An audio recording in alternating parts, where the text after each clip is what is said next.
Hi guys, it's Yvonne here from Myrtle and Eve.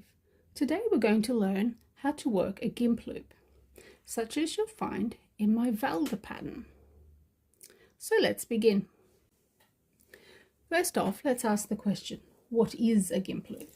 A gimp loop is a slightly more advanced gimp technique that allows us to work the gimp thread where it otherwise would be impossible for it to go.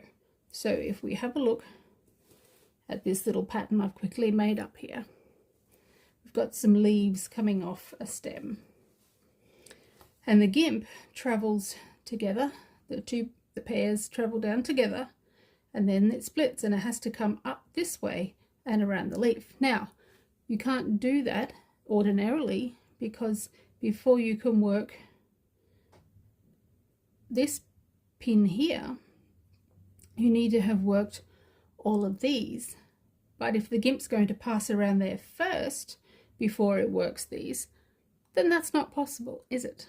So working a gimp loop makes that possible.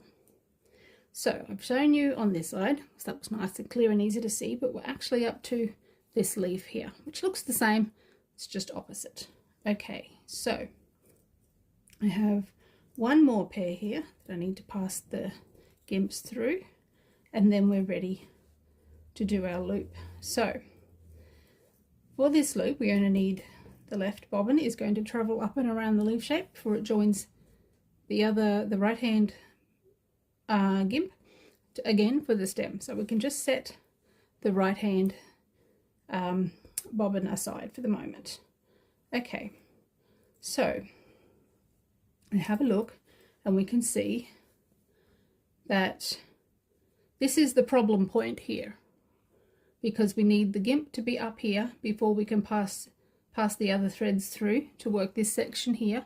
This is the point though that's making it all difficult. So at this point we need to lengthen the thread on our bobbin and just put a pin a little distance away, a few inches is probably a good amount, and that will give us enough to work with later when we're ready to do that. So now I'm going to skip over the top of this pair because it doesn't come inside this gimp just yet, and then I'm going to pass the gimp through the pairs as you normally would, ready to do this leaf shape here.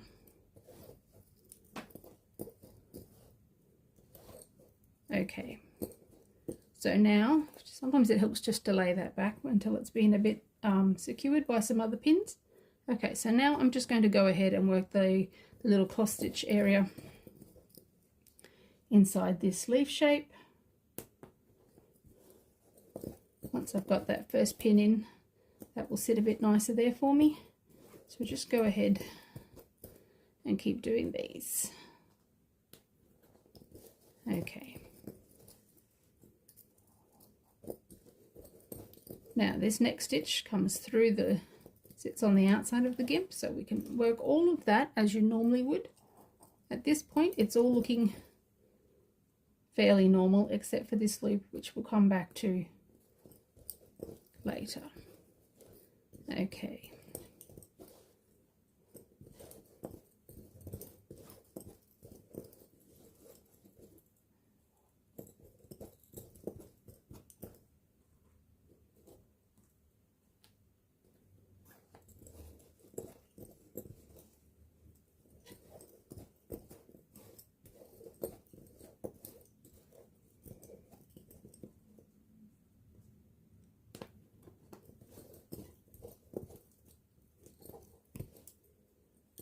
Okay, nearly done.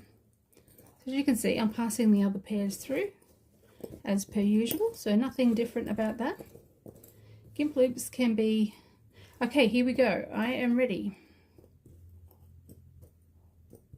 We finished the shape and now I'm ready to work this pin here, but we need the gimp to come down here. So this loop that we saved earlier, it's time to pull the pin out and open it up like this. You can make it a bit longer if you need to, make a bigger loop. Now there are different ways of doing this. I think the standard way that's taught is to put two pins in like this and they just hold the thread in place and you can work around it. I find that sort of helpful, but for myself, I get less confused if I hold this loop in my hand for the moment. So we need this, our worker pair here needs to be on the inside of this loop. So to do that, we always lift the left bobbin, when you're passing through the gimp, and pass the left bobbin in. And now, can you see, at this point, I will put the 2 pins in. Can you see now that the, just lift that up a little so it's not so tight. You can see that the worker pair is now on the right side of the gimp here. So I put my twists in and I can work the stitch that goes in the middle of this loop, while these pins just very helpfully hold that gimp loop out the way for me. So I'll do my stitch. Just make sure before you do this that you've passed all the appropriate threads the right direction through the loop. So you can pass through leaving this loop pinned down. Like I say, I find it easier, helps my brain if I hold it in my hand, and then I can manipulate it to where I need it. So this pair now needs to go this way. Its next pin is over here on this side of the gimps.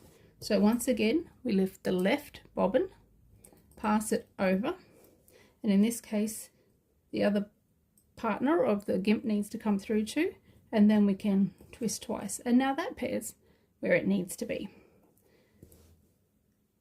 This pair needs to come back to the other side of this gimp. So we lift the left bobbin, always lifting the left, pass it over, put the appropriate twists in. Now, before we keep going, we just need to tension this up a little. So find the other end, and holding this so that it doesn't twist and get all knotty here, just carefully pull the gimp into shape. Now this is going to be very long, so you'll want to shorten that up again. And it's always a good idea when you're working a piece that you know has gimp loops in it to make sure you've got enough thread on the gimp bobbin that it can handle these big loops without coming undone. Okay, so now the thread travels where I need it to travel, and I can finish this little shape. Okay.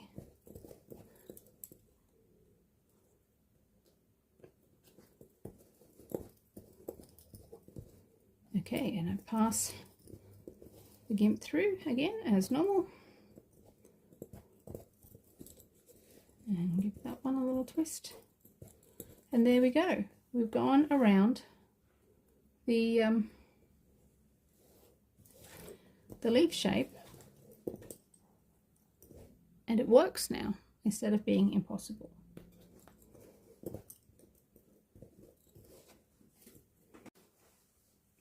Okay, would it be helpful to see that again? Let's work the next leaf over here. I just need to pass this last pair over the gimps and we're ready to go. So once again, putting aside the gimp that we don't need just yet, we pin make a loop out to the side and save that later for when we're ready to work this stitch here. Now we're going to pass over the top of that one because we don't want it inside this gimp,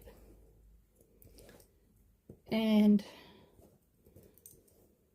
pass it up through the pairs and work the shape as per usual.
Okay, we're nearly there.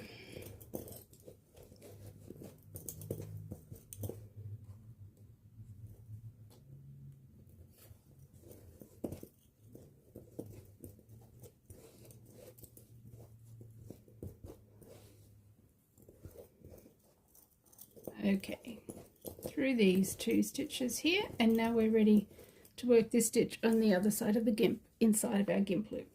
So lift up the loop. I'm going to pass, we'll put the twist in, pass the left hand bobbin through and add the twists.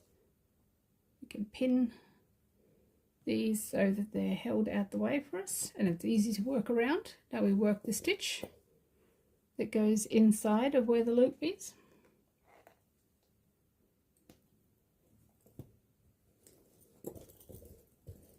And now it's time to pass the threads back to where we want them.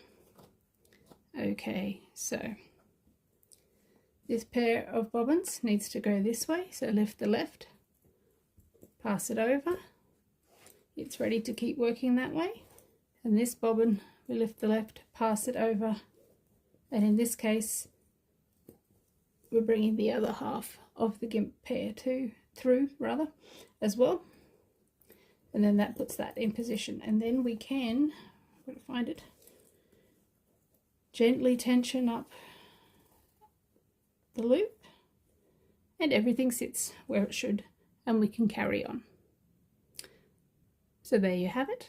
I hope you found that helpful. Thanks for watching.